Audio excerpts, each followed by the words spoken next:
दोस्तों, जब आप मुंबई आते हैं तो ना सिर्फ यहाँ पर आपको बॉलीवुड की चमक दमक, शेयर बाज़ार की चमक दमक, लेकिन यहाँ पर दो वली शख्स की दरगाह शरीफ भी है और बहुत बड़े बड़े मंदिर भी है। एक बहुत बड़ी दरगाह है हाजी अली जी की और दूसरी बड़ी दरगाह है माहिम की। तो आज सफ़र हिंदुस्तान में हम मखदूम अली जी की दरगाह शरीफ पर आपको ले जाएंगे और रास्ते में सब नज़ारे दिखा रहा हूँ कि वहाँ पहुँचते हुए पूरा बाज़ार लगा हुआ है और ये दरगाह शरीफ को मानने वाले ना सिर्फ मुसलमान हैं बल्कि दूसरे धर्म के लोग भी मानते हैं। इसका सबसे बड़ा एग्जाम्पल है कि इस पे उरुस शरीफ में जब पहली चादर दोस्तों जब चढ़ती है तो वो मुंबई पुलिस की चढ़ती है और उसकी भी बड़ी ही इंटरेस्टिंग स्टोरी है। मैं कुछ नज़ारे आपको अंदर के भी दिखाऊंगा, बाहर की पूरी रौनक भी दिखाऊंगा। मज़ार शरीफ का एहतराम करते हुए हमने पूरा वीडियो अंदर का नहीं इतना बनाया है, लेकिन फिर भी कुछ झलकियां हमने आप लोगों को दिखाई है और हो सके उतना दरगाह शरीफ को कवर करने की कोशिश हमने की है। ठीक है, कुछ वीडियोज़ ऑनलाइन है जहाँ पर पूरी दरगाह शरीफ भी आपको देखने को मिल जाएगी। दोस्तों, कहा जाता है मखदूम अली जी जो है अरब के एक परिवार से होते हुए हिंदुस्तान आए थे और वो यहीं माहिम में रहे थे। और सबसे बड़ी बात है कि जैसे कि मैं खुद अहमदाबाद से हूँ, अहमद शाह बादशाह का जब शासनकाल चल रहा था तब उनका ख्याति पूरी दुनिया में हुआ करती थी और उनसे जुड़े हुए बहुत सारे किस्से भी आज मैं आपको बताऊंगा कि आपको अपनी अम्मी के लिए क्या करना चाहिए, कैसा कर्तव्य होना चाहिए एक बच्चे का अपनी माँ के लिए। वो किस्सा भी मैं आप लोगों को आज सुनाऊंगा। तो चैनल पे पहली बार है तो सब्सक्राइब बटन दबाकर घंटी में ऑल ऑप्शन दबा दीजिए ताकि ऐसे ही दोस्तों वीडियोज़ आपको चैनल पर मिलते रहे। तो ये बाहर का कुछ आप दोस्तों देख रहे हैं, बाहर सब जियारत वगैरह के लिए रखा हुआ है कि आप दान वगैरह दे सकते हैं और यहाँ पर भी सीसीटीवी फुटेज है।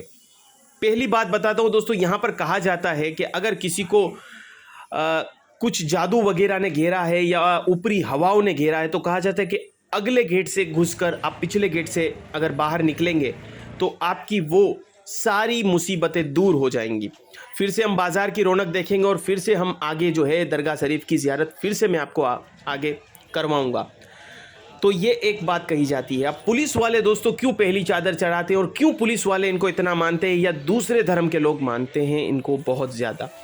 तो दोस्तों पुलिस वाले इसलिए ज़्यादा मानते हैं कि अंग्रेजी शासनकाल से जो पुलिस यहाँ पर हुआ करती थी वो जब भी मुजरिमों को पकड़ने में नाकाम हुआ करती थी तो वो हमेशा बाबा के पास मत्था टेकने आते थे, उनसे मुराद रखते थे और उस मुराद के बदले उनको वो मुजरिम पकड़ा जाता था। और यहाँ तक कहा जाता है कि उनको किसी न किसी तरीके से पता चल जाता था कि कौन सा बंदरगाह पे कौन सी शिप के अंदर क्या आने वाला है। तो ये इसलिए पुलिस वाले तब से जो है वो इनके बहुत अनुयायी बन गए हैं। अब यहाँ पे मैं कुछ आप लोगों को फायर पान वगैरह दिखा रहा हूँ। यहाँ पर बहुत कुछ खाने के व्यंजन भी है, पूरी स्ट्रीट बहुत खूबसूरत है। हमने बाबा फालूदा का और ये कबाब का वीडियो भी व्लॉग भी बनाया जिसकी लिंक डिस्क्रिप्शन में अलग से दे रखी है, तो वो जाकर भी आप लोग देख सकते हैं।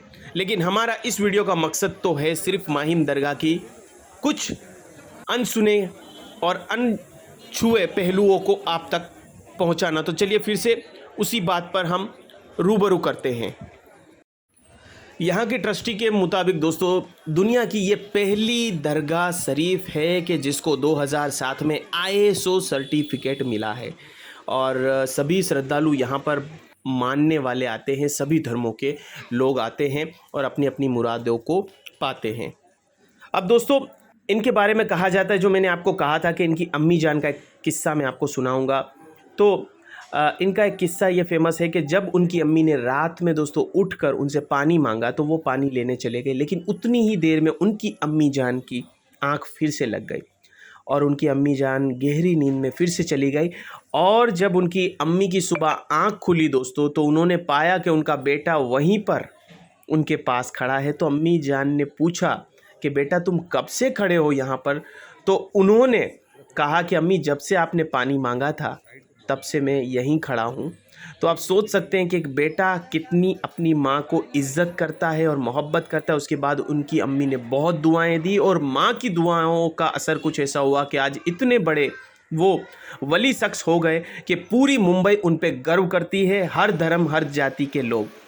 और दोस्तों इनके कुरान को भी यहाँ पर रखा गया है। कुरान शरीफ वो लिखा करते थे जैसे अहमद शाह बादशाह के समय में, तो कहा जाता है कि उनके लिखे हुए कुरान में कुछ ऐसी स्याही यूज़ की जाती थी कि जो सालों साल तक सूखती नहीं थी। आप ज़मीन पे कारीगरी देख सकते हैं, बहुत अच्छे अच्छे स्टोन्स पत्थर मार्बल के ऊपर लगाए हुए हैं, जैसे लग रहा है कि ताजमहल की सीढ़ियाँ हम उतर रहे हों।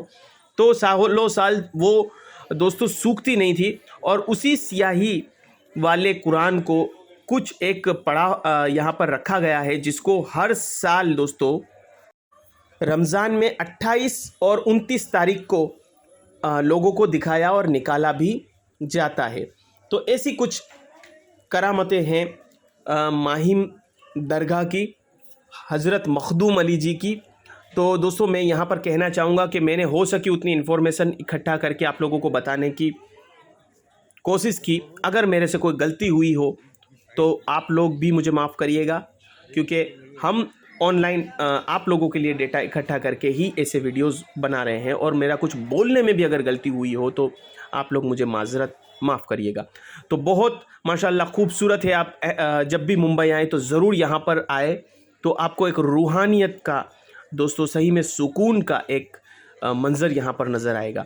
तो कैसा लगा ये वीडियो ज़रूर बताइएगा, और अगर कुछ गलती हुई हो या कुछ भी हुआ हो तो आप मुझे ज़रूर कमेंट करके बताइएगा ताकि दूसरों को पता चले। तो आज का एपिसोड दोस्तों हम यहीं पर ख़त्म करते हैं। चैनल पे अगर आप पहली बार है तो सब्सक्राइब बटन दबाइए और इस वीडियो को ज़्यादा से ज़्यादा शेयर करके आप लोगों तक पहुंचाइए, ये मेरी गुजारिश है। तो मैंने अंदर से भी आप लोगों को थोड़ी सी ज़ियारत करवाई है। तो चलिए दोस्तों आज के लिए इतना ही, मिलते हैं अगले से एक्साइटिंग एपिसोड में। तब तक के लिए लेता हूँ एक छोटा सा आप लोगों से ब्रेक।